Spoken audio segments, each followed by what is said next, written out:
माँ लखना को नमन करता हूँ, बड़े बुजुर्गों को प्रणाम, बच्चों को ढेर सारा प्यार। एक इम्पॉर्टेंट टॉपिक जो आपकी डिमांड है, भारतवासियों की डिमांड है, देशवासियों की डिमांड है कि साल 2023 मोदी जी के लिए कैसा रहेगा। और जब ये डिमांड मेरे पास आ रही थी व्हाट्सएप पर कमेंट्स पर, तो मैं हंस रहा था इस बात पर कि भारत की जनता कितनी जागरूक है। इस पर मुझे खुशी हो रही थी, मुस्कुरा रहा था कि वो जानती है अगर आपके शासक का, आपके राजा का साल अच्छा है तो आपका जीवन भी बेहतर होगा। तो इसीलिए साल 2023 मोदी जी के लिए कैसा रहेगा, भारत के प्रधानमंत्री जी के लिए कैसा रहेगा, क्या कोई खतरा होगा मोदी के लिए 2023 में, सबका डिटेल में चर्चा करेंगे और साल 2023 में उनको क्या उपलब्धियां मिल सकती हैं वगैरह वगैरह। तो चलिए बात शुरू करेंगे एक दोहे के। मेरा मुझ में कुछ नहीं जो कुछ है वो तेरा, मेरा मुझ में कुछ नहीं जो कुछ है वो तेरा, तेरा तुझको सौंपा क्या लागे मेरा। तो मतलब मेरा कुछ है ही नहीं इस दुनिया में, जो कुछ है वो सब तुम लोगों का है। इस कहीं नहीं कहावत को सत्ता पक्ष वाले कहते हैं मोदी जी चरितार्थ करते हैं, और विपक्ष कहता है कि भाई मोदी जी का इससे कोई वास्ता नहीं है, झोला उठा के आए थे, झोला उठा के चले जाएंगे मोदी जी, इस बात पर यकीन रखते हैं। खैर बात कुंडली पे आते हैं कि ये कुंडली इस साल उनकी कैसी कहती है, 2023 की कुंडली।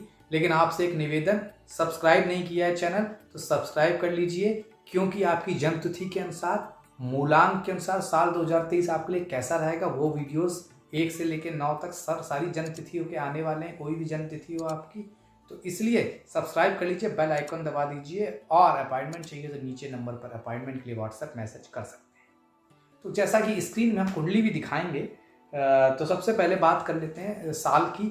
साल का जो उदय हो रहा है कन्या लग्न की कुंडली से हो रहा है, जो कि एक मजबूत लग्न होती है। और साल 2023 एक केतु का साल है। मोदी जी के दोनों ही बहुत बेनिफिशियल हैं। क्यों? देखिए बुध उनके 11वें भाव में कन्या राशि में ही है। 11वां भाव किसका? गेंस का, लाभ का, एम्बिशन का, महत्वाकांक्षा का, सामाजिक प्रतिष्ठा का, बड़े भाई का, हर तरह के जीवन में लाभ का। तो वहां मजबूत बुध, इस बार कन्या लग्न भी उदय हो रही है, तो ये अच्छा कॉम्बिनेशन मोदी जी के लिए साल 2023 बन रहा है। साल 2023 किसका भाई? केतु का साल। बुध के साथ वहां केतु बैठे हैं इनकी जन्म कुंडली में, जो कि हम दिखा रहे हैं स्क्रीन पर।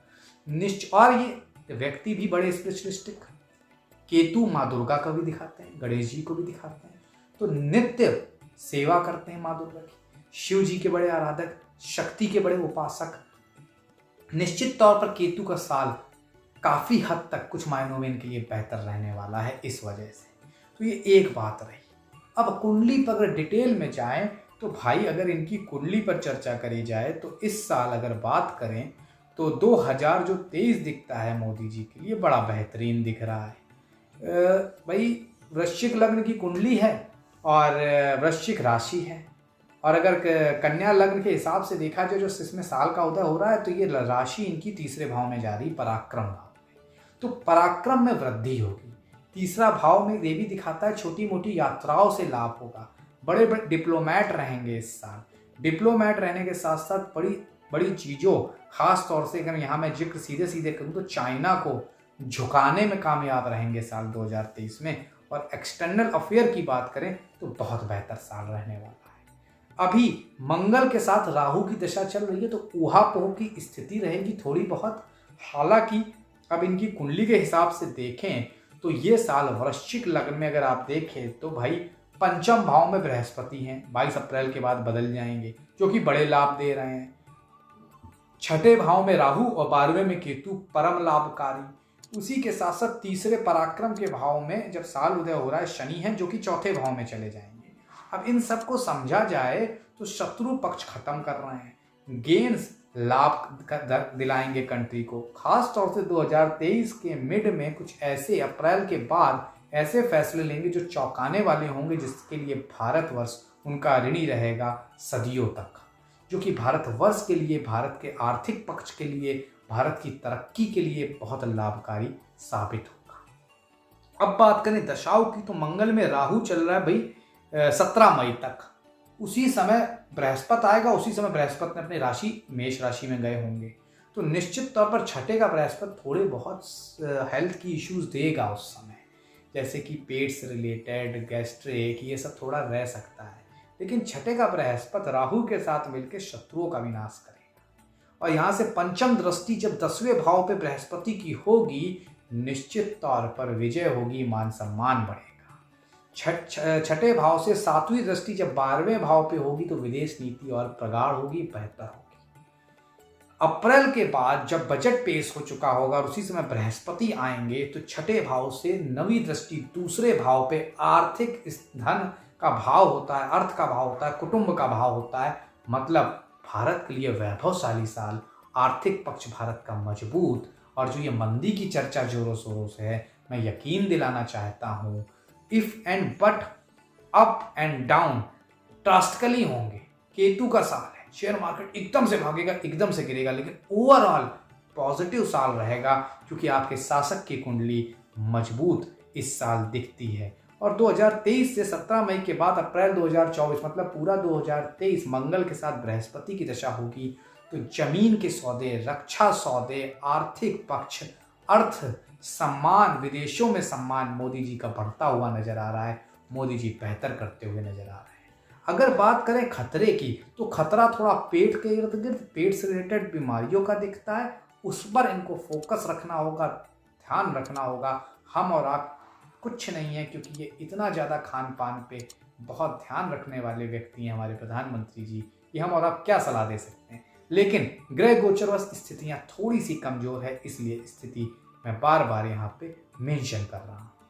अब एक इम्पॉर्टेंट चीज देखिए भाई, कहीं ना कहीं चौथे का जब शनि पहुंच जाएंगे, मान सम्मान, नाम शोहरत बनाएंगे, लेकिन माँ को थोड़ा सा परेशानी हो सकती है इनकी फरवरी ऑनवर्ड्स। तो माँ के स्वास्थ्य का भी ख्याल रखना है। उसी के साथ साथ जब बृहस्पति पंचम से षष्ठ जाएंगे अप्रैल के बाद, थोड़ा सा हेल्थ पर ज़्यादा फोकस।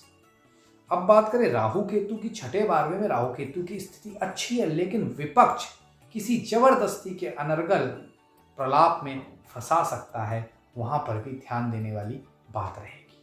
पार्टी के अंदर ही कुछ चैलेंज अप्रैल मई में फेस करेंगे, लेकिन उससे निकलते हुए जून के बाद वैभवशाली साल रहेगा और पूरा साल बेहतर रहेगा। अक्सर ज्योतिषी एक चीज मिस करते हैं, क्योंकि मैंने सोचा था आज ये बहुत छोटा वीडियो बनाऊंगा, तो इसीलिए एक चीज बहुत मिस करते हैं, वो ये कि वर्ष कुंडली नहीं देखते हैं।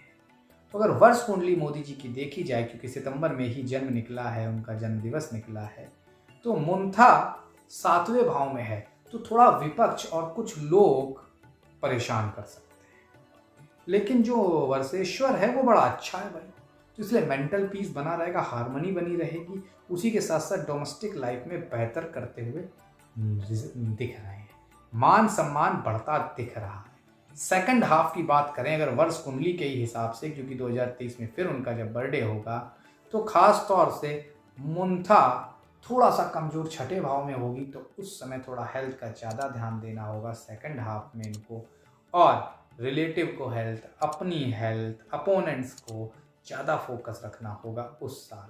वर्षेश्वर देखा जाए बहुत अच्छा है, शुक्र मजबूत स्थिति में है, तो डिप्लोमेटिक टैक्टफुल तरीके से कंट्री को आगे ले जाएंगे। वर्ल्ड में एक अलग सिक्का, एक अलग पहचान भारत की स्थापित करेंगे। बड़े से बड़े एनिमीज को भी अगर कोई हरा सकता है तो शुक्र अपने डिप्लोमेट से, अपने दिमाग से, देवताओं पर, स्वर्ग पर एक नहीं 10 बार शुक्र ने विजय दिलाई थी राक्षसों को, ये मत भूलिएगा। देवगुरु बृहस्पति, देवराज इंद्र सब युद्ध लड़ते थे, लेकिन चाणक्य नीति, शुक्र नीति और दिमाग का जो पैनापन है वो शुक्र ने के आगे सबको धता बता देता था। वही मोदी जी को इस साल लाभ देगा, ओवरऑल और पूरे साल बेहतर रहेगा। जो वर्ष की असेंडेंट है सेकंड हाफ में, वो 9th हाउस में रहेगी, highly fortunate position. Second half Bharat के लिए, मोदी जी के लिए बहुत अच्छा साबित होने वाला है, और आप देश की तरक्की देख सकेंगे। उस समय जबरदस्त तरक्की रहेगी और लाभ की स्थिति देश के लिए रहेगी। तो ये था मोदी जी पर साल 2023 कैसा रहेगा। बात एक और, चुनावी साल भी रहेगा 2023 तमाम राज्यों के लिए, वहाँ पर बीजेपी की विक्ट्री, मोदी जी की विक्ट्री दिख रही है। तो अगर नक्सल में बात करी जाए, एक उपलब्धि भरा साल भारत के लिए, मोदी जी के लिए, लेकिन थोड़ा शत्रु, थोड़ा हेल्थ, थोड़ा रिलेटिव की हेल्थ पर सावधान रहना होगा मोदी जी के लिए को बाकी साल काफ़ी अच्छा दिखता है और हम सब भगवान से प्रार्थना करते हैं उनके शासनकाल में, उनके मार्गदर्शन में देश खूब आगे बढ़े और हम सब प्रसन्न स्वस्थ इस साल 2023 में बने रहें। आज के लिए फिलहाल प्रतीक भट्ट का बहुत बहुत धन्यवाद।